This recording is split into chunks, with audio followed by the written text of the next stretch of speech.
जय हिंद दोस्तों।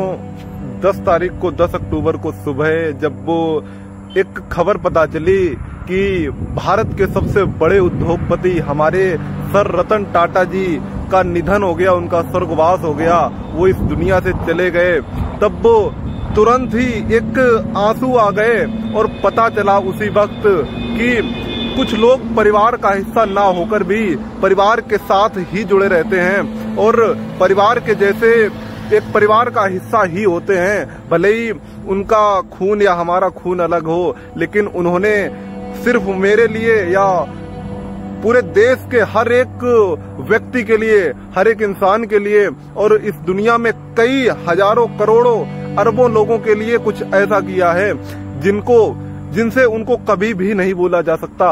आज वो हमारे बीच में नहीं रहे, वो इस दुनिया से चले गए 10 तारीख को।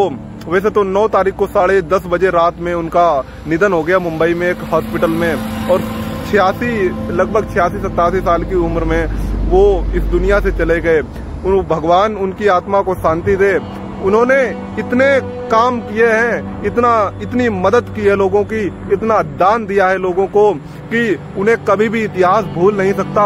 वो भारत के रत्न हैं, वो भारत रत्न हैं। असली मायनों में उनके जैसा रत्न दोबारा पैदा होने में हो सकता है सदियां लग जाएं, क्योंकि ऐसा रत्न उन पूरी टाटा फैमिली जब से टाटा कंपनी भारत में शुरू हुई है तब से इनके पिताजी या इनके दादा या इनके परदादा जो भी थे, भारत में उन्होंने इतने काम किए हैं कि कोई भी बिजनेसमैन उनका उतना नहीं कर सकता। भले ही जो टाटा कंपनी में आप समझिए कि टाटा किस तरह की कंपनी है, आप समझ भी नहीं सकते कि टाटा ग्रुप किस तरह से है। आखिर उसका मालिक कौन है, कोई नहीं जानता। सबको यही लगता है कि टाटा कंपनी के मालिक सर रतन टाटा जी थे। आपको बता दें कि सर रतन टाटा जी के जो टाटा ग्रुप में शेयर थे वो 0.27% थे, और बाकी शेयर किसके थे? उनके जो पिताजी थे, और खुद रतन टाटा जी ने इतने ट्रस्ट बनाए हैं, जो सारी कंपनी पूरा ग्रुप ट्रस्ट के नाम है। ट्रस्ट क्या करता है?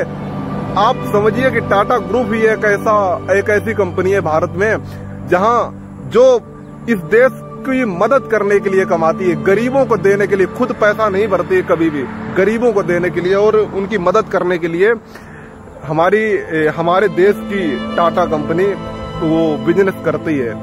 तो उन्हें दिल से सलाम है, सम्मान है। हर व्यक्ति सम्मान करता है, चाहे वो किसी भी धर्म का हो, किसी भी जाति का हो, इससे फर्क नहीं पड़ता। और एक सवाल इस समय सबसे ज्यादा उठ रहा है कि आखिर अब टाटा ग्रुप का मालिक कौन होगा, या जो हमारे सर रतन टाटा जी की जो पर्सनल प्रॉपर्टी थी 0.27% की, जो 3800 रुपए होते हैं, आखिर उसको कौन लेगा, कौन उसका उत्तराधिकारी होगा? आखिर इसका पता वैसे भी साफ नहीं हो पाया है, क्योंकि आप खुद समझिए कि टाटा ग्रुप ऐसा है ही नहीं, उसमें परिवारवाद के लिए कोई जगह नहीं है। जो उस लायक होगा उसको वो सब मिलेगा। आप समझिए कि जब हमारा भारत कोरोना महामारी से जूझ रहा था, तब हमारे रतन टाटा जी ने 1500 करोड़ रुपए दान किए थे इस देश के लिए। मैं आप लोगों से इतना ही कहना चाहूंगा कि अगर बनना ही है तो इस देश के सपूत भारत रत्न सर रतन टाटा जैसा बनिए, उनके जैसी मेहनत करिए, उनके जैसा सम्मान कमाइए, उनके जैसा काम करिए, वरना इस देश में क्या ही फायदा है रहने का।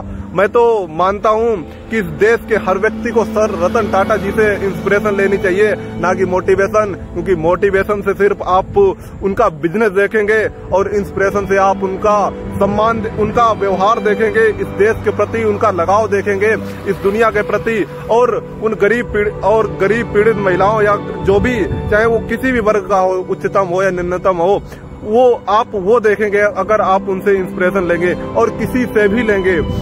और आप खुद जानते हैं कि देश में सर रतन टाटा जी की कितनी इज्जत है। आखिर पूरे भारत के हर व्यक्ति जो भी सर रतन टाटा को जानता है, जिसको भी ये खबर मिली कि सर रतन टाटा नहीं रहे, इस दुनिया से चले गए, उसके आंखों में आंसू जरूर आए हैं। क्या कोई ऐसा बिजनेसमैन दुनिया का कोई भी ऐसा बन सकता है? नहीं बन सकता। इसीलिए तो हमारे सर रतन टाटा जी महान थे, महान है, और इस दुनिया में एक उनकी एक अमर कहानी है, वो ऐसा कुछ लिख गए हैं जो कभी भी मिटाया नहीं जा सकता। बाकी जय हिंद, वंदे मातरम, भारत माता की जय।